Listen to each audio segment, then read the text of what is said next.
All right, how y'all doing? My name is Styles, and welcome to another edition of Happy Hour Live here on the Rock 96.7 page. And I'm so glad that you're joining us. One and two, I'm really happy to have our guest here today because he is a longtime friend and a guy who I've known since before he was even in this particular band, Dustin from Starset, and he's joining us from his home studio right now. And there he is, Dustin. How are you, my man? What's up? How's it going? It's going good, man. How's things going in your world right now? Good. I just got back from a run in the rain. Wasn't intentional, but You gotta love that. How's everything going in your world right now? You're back in Columbus, Ohio at this point because of obviously not being on tour. yeah, we were on tour. We were in the middle of Siberia and had to uh, quickly cancel the tour and head home. Been here ever since. Um, just kind of filling my time writing various things and um, trying to figure out how to survive, basically. Understood there. We'll get into all that in just a second, but take me back to being overseas and in the middle of this tour while everything in the world's starting to really take attention to COVID-19. Did you have worries about being able to make it home with borders shutting down and so forth? Yeah, we were actually pretty lucky at first. We were staying ahead of it. It was, according to at least what we knew at the time, it was sort of growing in the U.S. and Italy. We actually had to cancel our Milan show.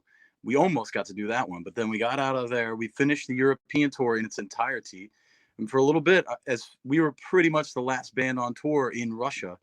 Everybody Wow. else we knew was already home and done, and Russia, according to them at the time, there weren't any cases really, and we managed to get 5 shows done, and then they started closing the border down and saying we couldn't fly back unless we didn't touch Europe with the flight. We couldn't do a connecting flight, so it started to get a little squirrely. So I decided to cancel the tour and head home. We had to go find a direct flight from Moscow to JFK, Oh, and wow.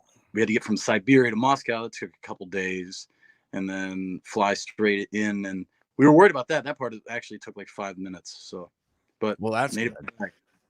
No doubt. And it's sad because we actually had you scheduled here for Bloomington Normal at the Castle Theater for Mother's Day itself. Sad to see you guys not be able to make that. Are you rescheduling the dates at this point, or are you kind of holding off on the idea? Yeah, we're actively trying to reschedule as fast as we can.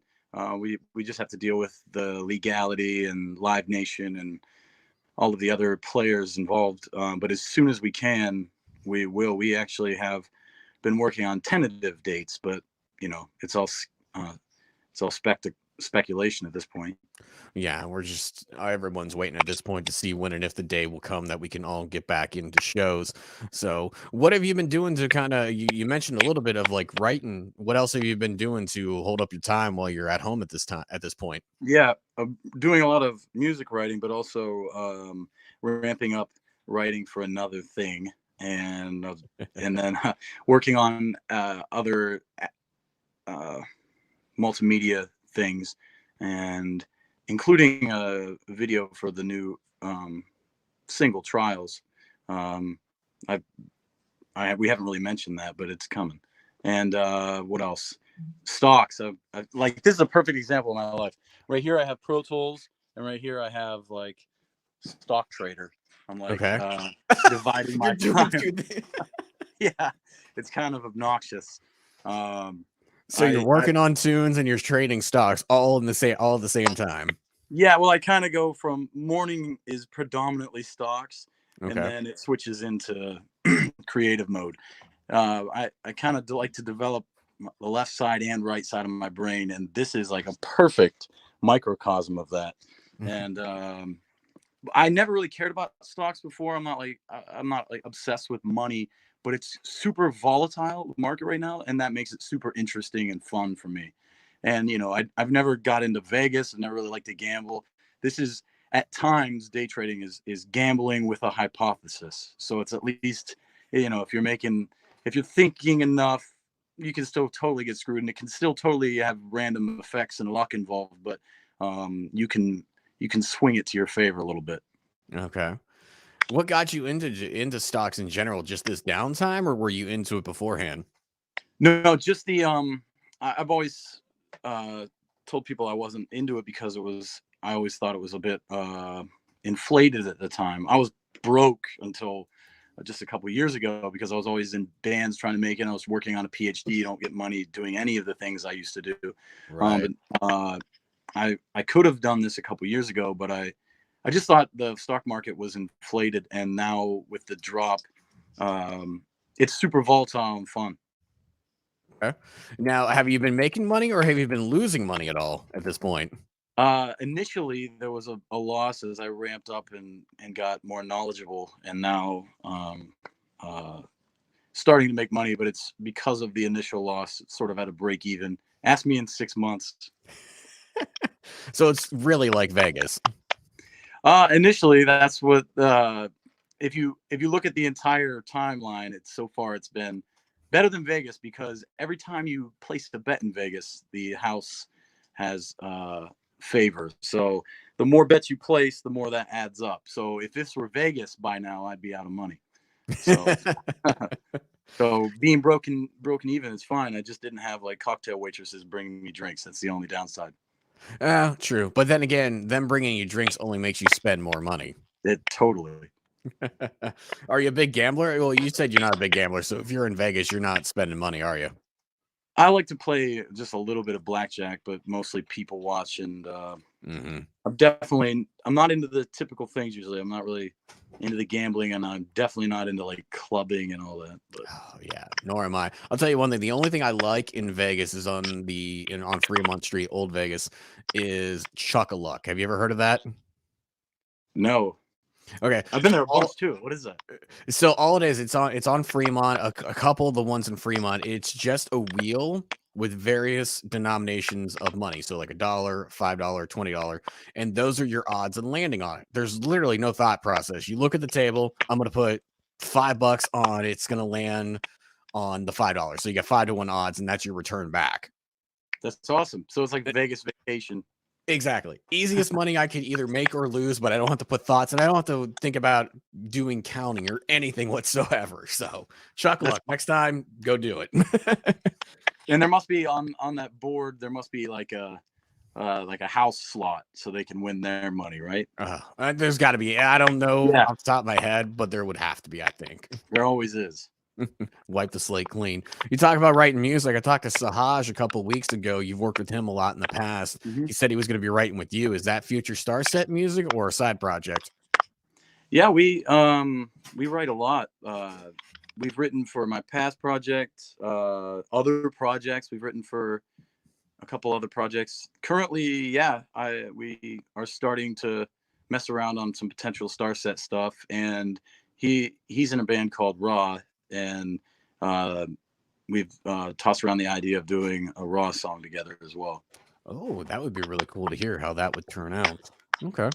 You also have several other businesses outside of Starset. You have a bar, correct, back in Columbus. It's actually in my hometown, Salem, Ohio, which is near Youngstown.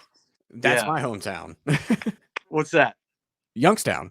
Oh, nice. What part? I can't remember that. I didn't I'm remember. actually from Austintown originally. That's right. I remember. So Oh yeah. Yeah. So So it's okay, I in didn't realize Salem. that was in Salem. Okay. Yeah. I don't know what just happened to the feed here. Whoa, it's Oh, freaking out. I still Okay. got you. You're fine. Okay, good. Then I'll just ignore it. Okay. Uh, um, so yeah, it's in Salem. It's a barcade.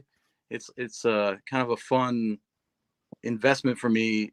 I put a lot of sweat equity, actual equity, and thought into it. Haven't made a single dollar yet, but that's not the point.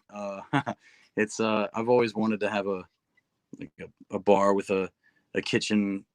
We're still trying to perfect the pizza. It's just a fun random thing. Doing a lot with it during this downtime. It hasn't been open for 2 months, so it's just losing money. But Are you uh, able to do the carry out curbside pickup thing or no?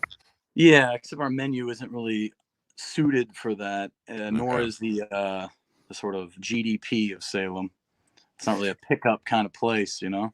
No, it's definitely not that town. I mean, so what made you want to do it in your hometown of all places? Well, yeah, that's a great question because the logical choice for a business standpoint would just be do it down the street. I live in Columbus. I'm here right now. Why not open one down the street? It would have a much higher chance of bringing in good profit. It was truly a kind of planting the flag back in my hometown, an investment there. People constantly complain that there's nothing to do and there's no growth there. So I just figured might as well do my part. Well, next time I'm back in that region, I'm definitely gonna have to drive down to Salem. Check it out. What's the name of the place? It's called the Foundry. And Foundry. yeah, and I have a bunch of rock memorabilia that I've collected, Starset stuff, and from other bands we've toured with on the wall. Always trying to collect more. So if you're in a band, send me some stuff. Well, that's really cool. And you also have the fleet of buses, which unfortunately are at home right Yeah, now as well. yeah, they're grounded. We've rented out to some crazy people. It's wild. I think I'm definitely the least famous person to have slept in my bed on the bus. Most famous thing. Can you say that, or is it like a um, clientele can't say anything like a lawyer? yeah, I've wondered that before, but I really there's no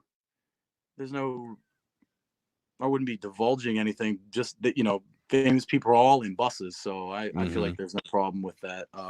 It's nothing personal, obviously. DJ Khaled rented it out. Yeah. Um, who else? Nas was on it, but he was on it with someone else. Yeah. Yeah. There's been a lot, actually. Yeah, I won't divulge that. But, That's uh, fine. yeah, it's crazy. Who else? Yeah. Well, who we got it off of, I probably shouldn't say that, but yeah, I'm the least famous person so far.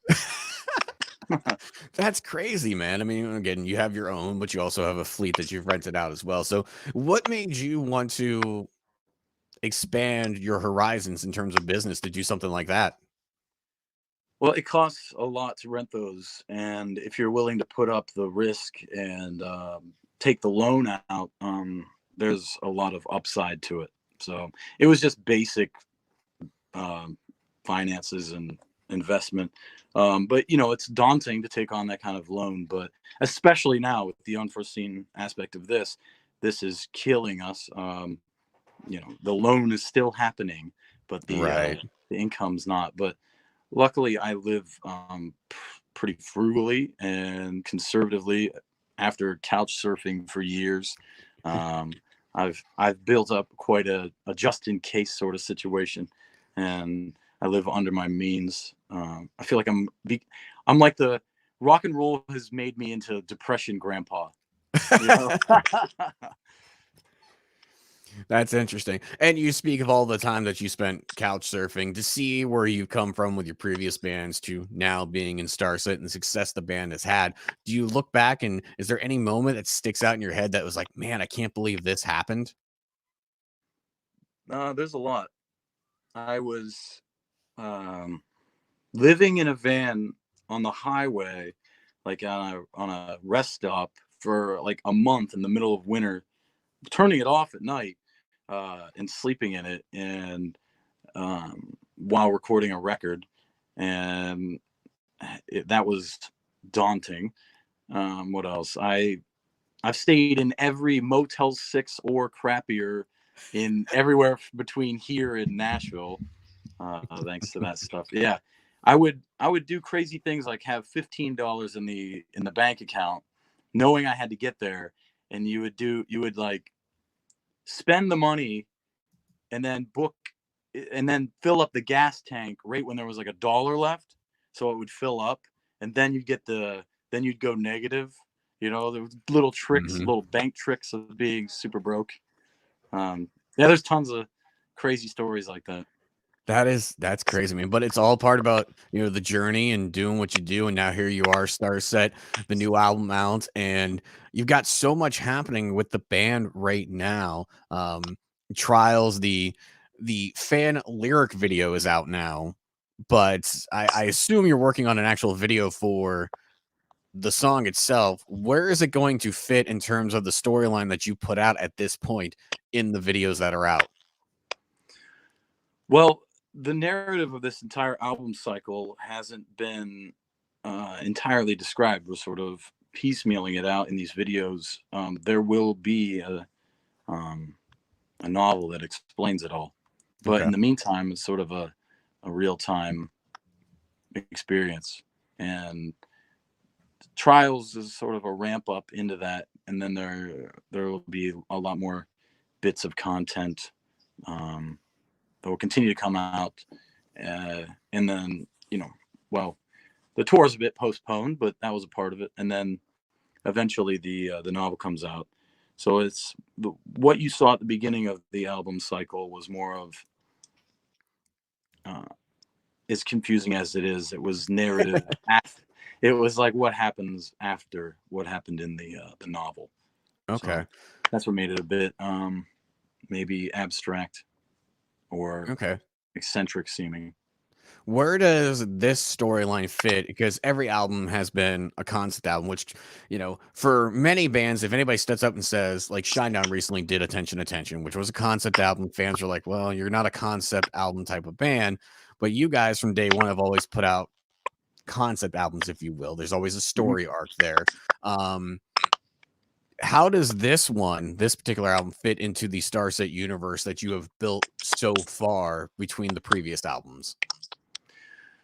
Multiple things from our main mission statement of promoting science, tech, and futurism. It's a look at a future with a different technology involved, basically neural lace. And Elon Musk has been talking about that a lot recently. So if you want to know more about the state of the art of that, he's a good source. But I would the story itself is based on a different future due to different actions in the present, sort of butterfly effect thing. Hmm. Okay. I know Yeah. you got to be very couth about it to a certain degree because you got so much coming up with it, and you speak of a new novel. It's hopefully going to be coming out. I look forward to it. My wife was asking me before I came down here to do this interview. She's like, "He better have a date. I can't wait much longer." That's all. She loves everything you've done so far. Do we have a date for anything of that nature, or are you still working on it? Well, I can tell you in terms of this trials video, you'll be the first to know that that's coming out very soon. Very soon. So Okay. like crazy soon. And It could the drop right after this is done. We don't. yeah, I won't know, but you'll be you'll be the one that does. and yeah, the novel, I made the mistake last time of putting a date on it ahead of time, and Uh, yeah, that made for an incredibly stressful um situation where I turned basically into like um Howard Hughes for 2 months. So I'd like to avoid that. Understood there. When you're writing the novel, you have to go back and reference the lyrics to help create everything. Is it stressful for you from the start, writing the lyrics and knowing that potentially and even eventually you're gonna have to turn this into a novel and explain the story? Yeah, well, the general through line and story arc and universe is created well in advance of anything. Okay. But then novelizing it and turning it into a plot is the challenge that happens concurrently with writing of the album and then the subsequent media. So Okay. it's but yeah, the universe is well detailed and even structured before I start anything. Interesting. So there's a lot of thought process that goes into anything involving Starset then from day one of the next record, which, like you said, you're working on at this point. Um, so video coming out at some point soon, novel whenever the date comes out. Are you going to work on another Marvel comic with them? Yeah, that's up to Marvel. uh, Okay. I would obviously love to, but we have to see their level of engagement over there, which will probably be dictated by sales of the last one and this next novel being finished. But I would imagine there will be some sort of an illustrated version of this and other versions that other media versions of this narrative will almost certainly Okay. come out.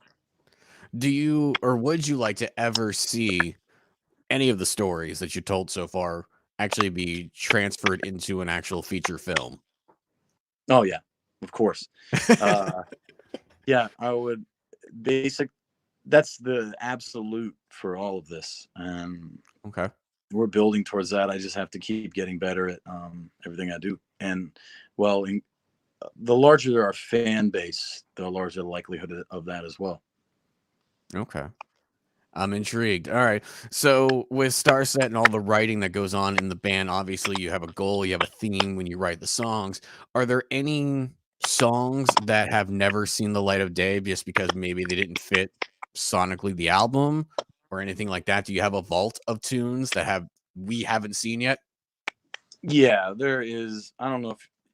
Yeah, there's a ton. I don't know. I was going to say something else, but yeah, there's a yeah, so many. I write at least 50 starts for every Starset record, and I finish at least I come close to finishing at least 5 or 10 or more for each record that don't go on. And sometimes I give those to other bands. Sometimes I just sit on them for the future. Sometimes I just throw them away. But um, this time around, there are a couple that actually will come out eventually. So from the Visions album, Interesting. and yeah, and sometimes I need to like go back actually and take a look at that and see like what I can do with these. I don't want to be the guy with 9,000 half finished. Oh, come on. You don't want to be the modern day Prince? I almost said Prince, but I didn't want to throw him under the bus. Hey, they're still releasing things from him to this day. They're going back and finding so many recordings and unfinished Yeah, songs. I mean, he's got a vault that can keep his family paid for eons. for sure.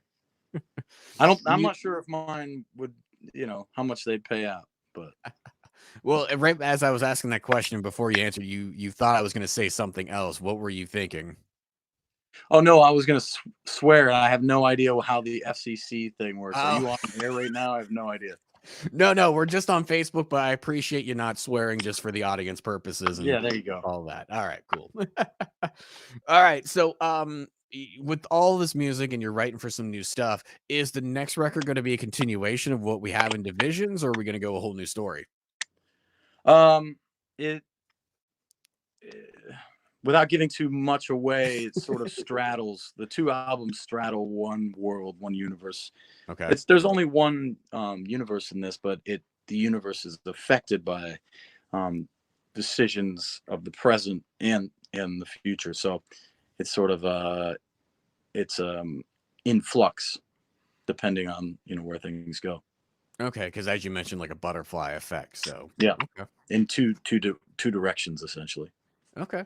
I'm intrigued by that. I was looking online. I saw a couple remixes, officially licensed remixes of Starset songs. Um, Yeah, do you have right of refusal on them? Do you pre-approve the ones that come out, or how does that work?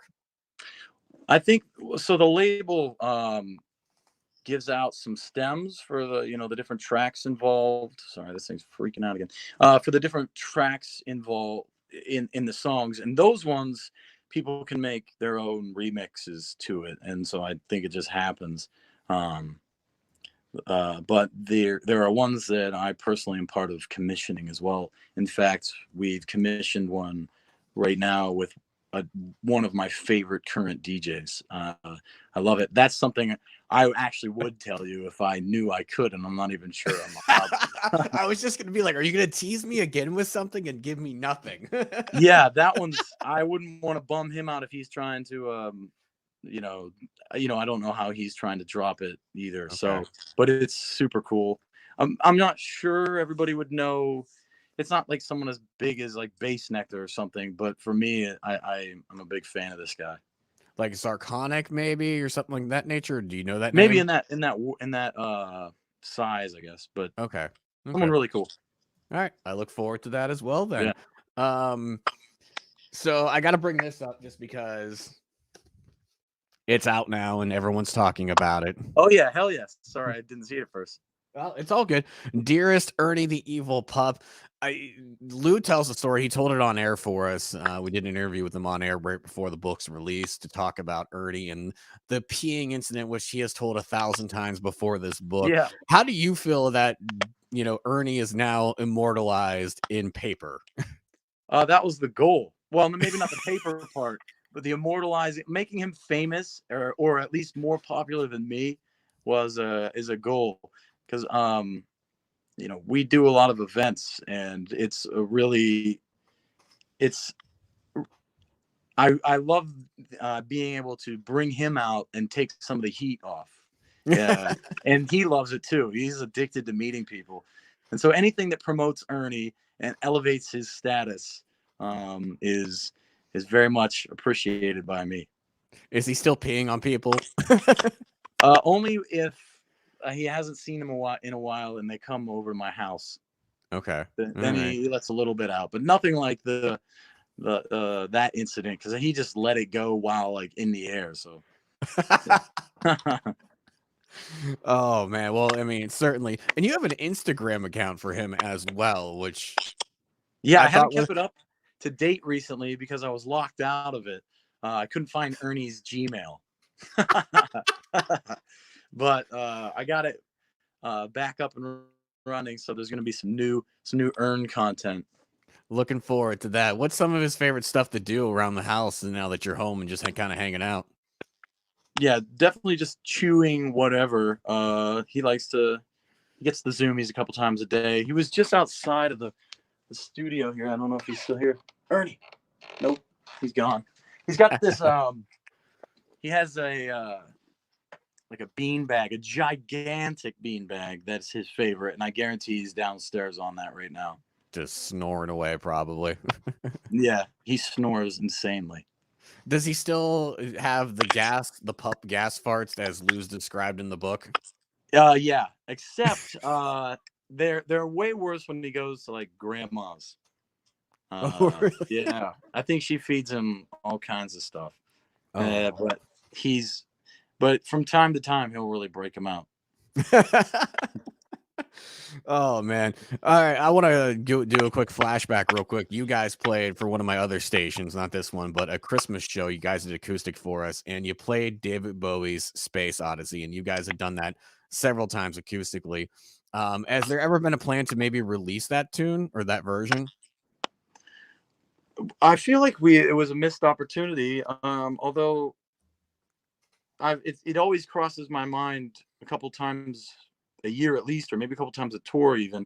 It wouldn't be that hard. So maybe, you know, yeah, I constantly think about it. So, I'll take that as a vote in the positive.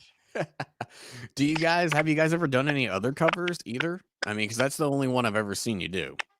Yeah, we did a cover of Typo Negative, Love You to Death, which was Typo Negative is like to me one of a great example of cinematic music. So Hmm. I was just paying homage.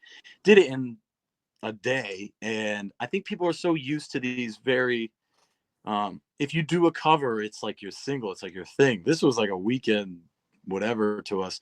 So we might have thrown some people off by that. It wasn't a big deal. Covers aren't that big of a deal. They're just like a fun thing. They're not the end all be all for our band. Right. But every once in a while, another idea will pop in my head for a cover. Okay. Looking forward to see what that actually I just got a comment from my wife that says she seconds the vote. One of my favorite live music moments from that one. Oh, Seeing you awesome. guys do Bowie live, which was always fantastic. You guys do so much cool stuff with your fans too. When you do your shows, you do some stuff beforehand. You do acoustic stuff with them. For you as a band, just creating the culture with your fan base and your Starset Society, was that always the thought process going in creating the band to make sure that you guys always had like this community with them? Well, outside of honestly radio interviews and stuff like this, I try to keep it just about the narrative and about the aesthetic in the world and the universe and the mission and um, the sort of light side and dark side efforts of the Starset Society, and that doesn't really leave too much room for organic interface with fans and things. And so we do a VIP that does a couple things for us. Well, our demonstrations, we try to do as much as we can on the venue that we can, the size venue we have and the size audience we have in ticket price. And so we overspend. And so in terms of the guarantee, the amount of money we're making, it's actually less than what we spend. And so the VIP enables us to compensate for that. But at the same time, it allows us to mingle with our fans in a way that we typically don't. So doing that, we like to over deliver. And so, yeah, our VIPs are, our last one was in the US was an eat and greet. So anytime we have dinner with the fans, we call it an eat and greet. So we had a pizza party. We did a signing. We did photos with them. We gave them a poster, special CD, little backpack sack, whatever type thing, bracelet, all this, all these things. And we would actually hang out with them before we even did a 4-song performance as well. So it was a whole thing. And we just like to over deliver because trying not to fleece them. Absolutely. And some of the recently you guys have released not one but two acoustic performances from maybe some of those meet and greets with the fans, the VIPs, which is really, really cool to see. Do you ever potentially see down the line maybe the band just taking the time to do an acoustic record? We've done some acoustic versions, and they've been interesting and cool, but they can be money grabs for some of the business people involved, and yeah, so it's challenging. But we are going to be doing something for trials soon. I just said it so that I have to do it because I don't. This makes me have to do it, so it's good. It is on video. It is now forever living on the internet. They can Yeah, trace this back. there's just a lot of people asking for live streaming things. It's not really. I really don't like to do much of any of this stuff. Not that I don't really appreciate it, but I just like to focus on the band and the visual and the what we do. But we gotta do some things. But in the future, to answer your question, maybe when we have a little more hands-on ability, we'll do another acoustic thing and all kinds of things that people have been bugging about. You talk about that visual, and we talked earlier about the tour. If it takes a while for the tour to finally get rescheduled, do you see you guys potentially doing one of those like live stream performances of everybody, but in an empty arena and on the stage, and people pay a ticket to get online to watch you? Yeah, I don't know. I hope things don't It, get that drastic. I know it would be. We could probably make it work, but man, it feels. Some of those really don't feel super good. They don't. I don't like the vibe a lot. yeah, I see a lot of bands are very torn on that. And for you guys being a very visualistic band with that backdrop and everything, I don't know how that would translate in terms of video for somebody to watch. Yeah, I have some ideas for some workarounds Okay. for the intermediate times between the world beginning to open up and concerts being allowed, full concerts being allowed, which will be one of the last things to come on board. Well, I look forward to it all. It's sad we had to miss you guys here again. You were supposed to be here for Mother's Day at the Castle Theater in Bloomington, but obviously we got to be safe. Everyone take care, and I look forward to everything that's coming out from you guys in the future because can't say too much just yet. But when things do drop, is it gonna be just it happens, or are we I'm gonna not have a sure. little? I was just gonna be like, are we gonna have warning, or is it just gonna happen and all of a sudden there's Starset news? Yeah, it all depends. Okay. I really look forward to it. I know I'm not gonna pry you anymore because you got some stuff and you got some plans, man. I appreciate all the time. Dustin from Starset joining me here on Happy Hour Live.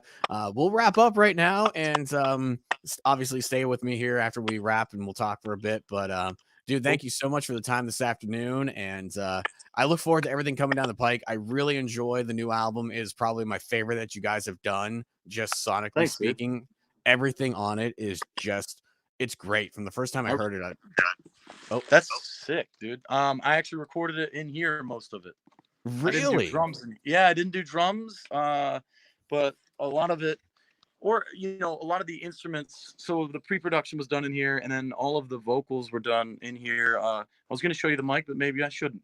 uh, Is it like mine or is it a different style? no, it's an awesome. I love this mic. It's a different mic than I used on the first two records. Okay. Um, so I wanted to do on this record heavier music with heavier guitar stylings and heavier approaches and more progressive approaches, cleaner electronics, cleaner cinematics, and then a mix that's actually more pop. Every time I use that word, people are like, "Oh yeah, that's right, it's more pop." No, I hate using the words, but it's literally the approach to the mix, but not the music. And I wanted to Mhm. try to get that juxtaposition. And part of that was getting a out front vocal, and with less processing, less takes, less comps, and part of that was what's called a vocal chain, and the mic's a big part of that. So it was a lot of fun, and I just did it in here. So when you're doing records, because you just mentioned there, and I'm sorry, I'm going to keep asking questions now Yeah. because you just opened up a whole new world for me with that. But you talk about the musical progressions and the musical styles. I mean, when you go into writing a record, is there an idea to this? It has to be this sound because Divisions is a very different sounding record, almost song to song. Like you said, you have a Hmm. little bit of pop element in there. I know it's such a bad and foreign word to so many rock fans, but it's truly a great style of writing if you do it right in this world. Yeah. Yeah. The pop was not done as some sort of sellout advantage. To be honest, I mean, if you look at Manifest, for instance, it it's way heavier than any pop listener would be used to, and Mhm. it's using pop elements that might challenge a metal listener. So I'm certain it's the opposite of selling out. I can tell you that. Like, Um, I love Fault Line. Fault Line is one of my favorite songs on that record, and the elements and the style of writing is so different than I think we've heard so far from the band. yeah, that one's a push in another direction for sure. I'm glad you sort of noticed that. Yeah, and I thoroughly enjoyed. Honestly, I don't get me wrong, I love Trials as the single, but when I heard that was gonna be the single, I'm like, but Fault Line needs to Yeah, give me Fault Line needs to be a single. I think Fall Line would be a great one if we can push Trials up to the top. If I had my way, Trials would have been the first single, and then we would have Okay. maybe figured something else out.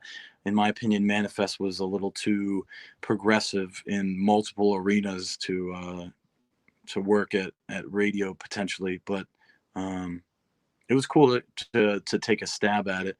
And it's one of my favorite songs from the record, but yeah, Fault Line definitely has um, it needs to get some love from a marketing standpoint before the end of this album cycle for sure. And I'm glad you noticed, those differences on Divisions, and they all go back to the narrative. And the next album will play, we'll have it, will deal with the narrative. Like I said, the book straddles those two albums, and it both of them will have sounds that play into that very clearly. Every movie has a different soundtrack. Mhm. Star Wars wouldn't be Star Wars without John Williams, and we try to take an and Tron with Daft Punk, and Ah. so this book has a very clear aesthetic, this world, and so the albums will follow suit.